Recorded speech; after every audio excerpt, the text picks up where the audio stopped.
आज मैं आपके लिए जवाहरलाल नेहरू के जीवन पर शब्दों की एक माला पिरो लाई हूँ। ये भारत माँ के एक अत्यंत होनहार पुत्र की कहानी है। जवाहरलाल नेहरू ने भारत के स्वतंत्रता संग्राम में और आज़ादी के पश्चात राष्ट्र निर्माण में अभूतपूर्व योगदान दिया।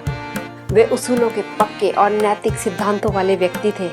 उन्होंने भारत की आज़ादी की लड़ाई के लिए एक बसे बसाए सुखी जीवन के आराम को त्याग कर कठिनाइयों को गले लगाया था।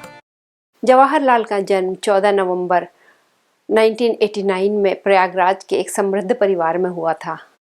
बालपन में उनका नैतिक और भावनात्मक विकास घर में माँ के असीम लाड़ प्यार और पिता के कठोर अनुशासन में हुआ। बाद में इंग्लैंड में हैरो और कैम्ब्रिज की कक्षाओं में उनकी बौद्धिक क्षमताओं का और सोच का दायरा और भी व्यापक हुआ। इंग्लैंड में अपने अध्ययन के दौरान आज़ादी और समानता जैसे मानवीय सिद्धांतों पर जवाहरलाल का विश्वास और प्रगाढ़ हुआ और दुनिया भर के पराधीन देशों की विशेषकर भारत की दयनीय स्थिति पर उनके हृदय में आक्रोश उत्पन्न हुआ।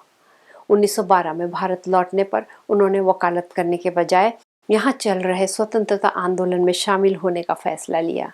इसी दौरान उनका कमला से विवाह हुआ। यह बंधन उनके लिए खुशी और दुख दोनों लेकर आया। 1917 में उनकी बेटी इंदिरा का जन्म हुआ। कमला अपने पति के राजनीतिक उथल पुथल व परेशानियों के दौरान मजबूती से उनके साथ खड़ी रहती थी।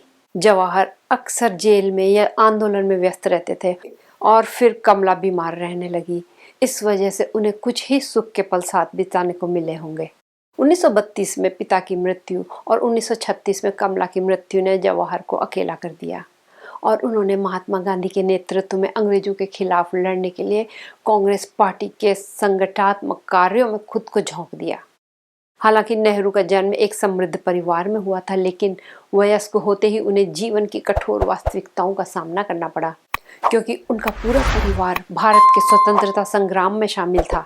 उनके परिवार के सभी सदस्य नन्ही बेटी इंदिरा को छोड़कर उनकी पत्नी, माता पिता, चचेरे भाई और उनकी पत्नियां सभी समय समय पर जेल भेजे गए। एक तरफ स्वतंत्रता आंदोलन के दौरान किसानों और मजदूरों से मिलकर और उनके हक में आवाज उठाकर नेहरू ने भारत के जनमानस की समस्याओं को समझा, तो दूसरी तरफ कारावास के कठिन वर्षों की आग ने उन्हें सोने से कुंदन बना दिया। इस दौरान गांधी के नेतृत्व में आजादी पाने के लिए अहिंसक तरीकों में उनका विश्वास अडिग रहा। जेल से अपनी बेटी इंदिरा को लिखे उनके पत्र परिवार से अलग होने और भारत की आज़ादी के लिए संघर्ष की भावनात्मक पीड़ा को प्रकट करते हैं। एक अनुपस्थित पिता की पीड़ा सहन करते हुए वे अपनी किशोर पुत्री इंदिरा को पत्रों के माध्यम से वैचारिक मार्गदर्शन करते थे। इंदिरा को विश्व इतिहास से अवगत कराने के लिए नेहरू ने कई पत्र लिखे, जो बाद में विश्व इतिहास की झलक नामक पुस्तक के रूप में प्रकाशित हुए। ये लगभग 1000 पृष्ठ की कृति इतिहास की एक बेहतरीन किताब है। इसे गैर यूरोपीय परिप्रेक्ष्य से लिखे गए इतिहास का पहला प्रयास माना जाता है। नेहरू ने एक अन्य पुस्तक द डिस्कवरी ऑफ इंडिया भी जेल में रहकर लिखी। इस किताब ने आधुनिक भारतीय पहचान को उभारने और तराशने में एक महत्वपूर्ण योगदान दिया है। नेहरू ने भारतीय राष्ट्रीय कांग्रेस के सदस्य और अध्यक्ष रहते हुए संगठन को मजबूत बनाया और महात्मा गांधी के मार्गदर्शन में ब्रिटिश औपनिवेशिक शासन के खिलाफ अहिंसक सविनय अवज्ञा आंदोलन में भाग लिया। 1929 में कांग्रेस के लाहौर अधिवेशन में जवाहरलाल नेहरू अध्यक्ष चुने गए। इसी अधिवेशन में कांग्रेस ने पूर्ण स्वराज्य की घोषणा की और ब्रिटिश साम्राज्य से पूरी तरह से स्वतंत्र होने के लिए संघर्ष करने की प्रतिज्ञा ली। कई वर्षों के संघर्ष के बाद 1942 में गांधी जी के नेतृत्व में भारत छोड़ो आंदोलन शुरू हुआ, जिसमें नेहरू समेत लगभग सभी कांग्रेसी नेताओं को जेल में बंद कर दिया गया। नेहरू ने भारत की आज़ादी के लिए 9 साल से अधिक समय कारावास में बिताया। उनके अद्भुत त्याग, कुशल नेतृत्व और विचारशीलता की वजह से गांधी जी ने उन्हें अपना उत्तराधिकारी बताया और भारतवासियों ने उन्हें असीम प्यार और सम्मान दिया। और यही कारण था कि आज़ादी के बाद सन 47 में उन्हें प्रधानमंत्री पद की जिम्मेदारी मिली। इस जिम्मेदारी के तहत नेहरू को अंग्रेजों से स्वतंत्र हुई लगभग 665 रियासतों को जोड़कर एक संवैधानिक राष्ट्र बनाना था और देश को सांप्रदायिक और आर्थिक कठिनाइयों से उबारना था। वे भाग्यशाली थे कि राष्ट्र निर्माण में उनका साथ देने के लिए कई कर्मठ और प्रबुद्ध नेता थे, जिनमें राजेंद्र प्रसाद, वल्लभ भाई पटेल, अंबेडकर, रफी अहमद किदवई, बलदेव सिंह, मौलाना अबुल कलाम आज़ाद, जॉन मथाई, जगजीवन राम, राजकुमारी अमृत कौर और एसपी मुखर्जी जैसे दिग्गज शामिल थे। प्रथम प्रधानमंत्री के रूप में नेहरू ने बहुत जिम्मेदारी से अपना कार्यभार संभाला।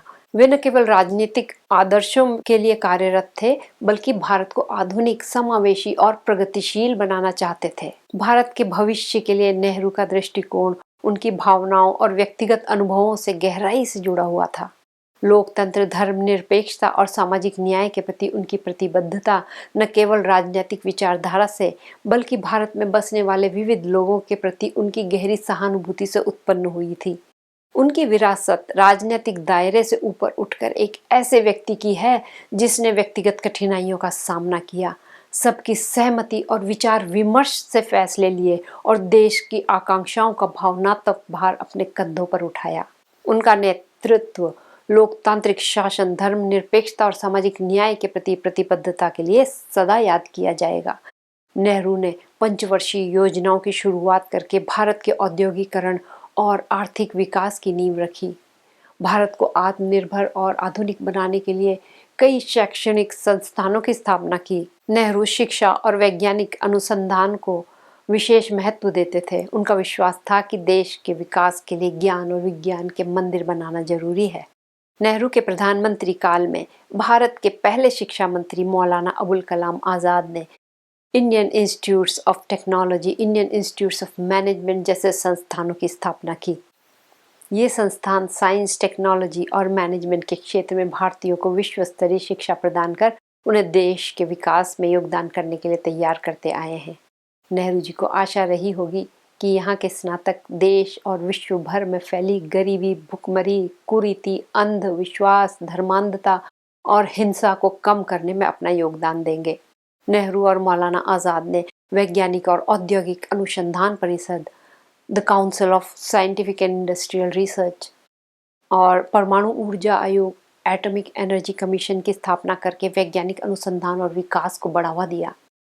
अपनी स्वास्थ्य मंत्री राजकुमारी अमृत कौर के साथ नेहरू ने चिकित्सा, शिक्षा और अनुसंधान के लिए अखिल भारतीय आयुर्विज्ञान संस्थान एम्स बनाया, जो आज भी भारतीय नागरिकों को शुल्क मुक्त स्वास्थ्य सेवा प्रदान करने वाला एक प्रीमियम संस्थान है। क्योंकि नेहरू टेक्नोलॉजिकल सिविलाइजेशन के साथ आने वाली स्पिरिचुअल एम्प्टीनेस से भी भली भांति परिचित थे, उन्होंने सांस्कृतिक संगठनों की स्थापना पर भी उतना ही जोर दिया। नेहरू और मौलाना आज़ाद ने सांस्कृतिक संगठनों की कल्पना की और साहित्य अकादमी, संगीत नाटक अकादमी, ललित कला अकादमी और Indian council for cultural relations जैसे संस्थानों की स्थापना की। इन सभी संगठनों ने अपनी स्थापना के बाद से ही भारत की सांस्कृतिक चेतना को नई ऊर्जा प्रदान की है। एक लोकप्रिय कर्मठ नेता और विचारक के रूप में नेहरू का विश्व भर में सम्मान था। वे विदेशों में हो रही घटनाओं पर पैनी नजर रखते थे। उन्होंने गुट निरपेक्ष संगठन की स्थापना की और शीत युद्ध के दौरान किसी भी प्रमुख गुट में शामिल न होने की नीति अपनाई। 1962 में चीन ने भारत पर आक्रमण किया, जो कि भारत के लिए और विशेष रूप से नेहरू जी के लिए बहुत ही बड़ा झटका था, क्योंकि वे खुद दूसरे देशों को आपसी सहयोग और समझदारी बढ़ाने की सीख दिया करते थे। अपने जीवन के अंतिम वर्षों तक नेहरू जी भारतीयों को बेहतर इंसान बनने की और देश को आगे बढ़ाने की प्रेरणा देते रहे। भारत के स्वतंत्रता संग्राम और राष्ट्र निर्माण में नेहरू जी का योगदान अमिट है। उनके लेखन और भाषणों से भारत को एक नई पहचान दी। यह पहचान अतीत की समृद्ध विरासत से अभिभूत है और साथ ही अपने दृष्टिकोण में आधुनिक और वैज्ञानिक भी है। मई 1964 में नेहरू जी की हृदय गति रुकने से मृत्यु हो गई। भारत को प्रगति और आधुनिकता की राह पर हाथ पकड़कर कुछ दूर ले जाकर उन्होंने अलविदा कह दिया।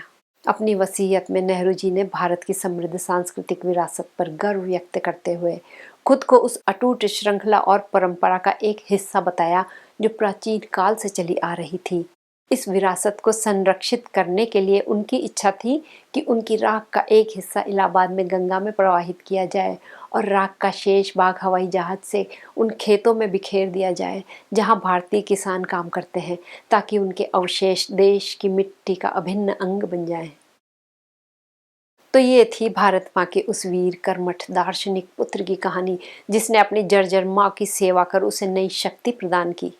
ऐसे कर्मयोगी और ज्ञान योगी को इस चैनल के सभी सब्सक्राइबर्स की तरफ से शत शत नमन। वीडियो पूरा देखने के लिए धन्यवाद। नेहरू जी से संबंधित जानकारी लेकर मैं शीघ्र ही आपके सामने आऊंगी। तब तक के लिए इजाजत चाहती हूँ। नमस्कार।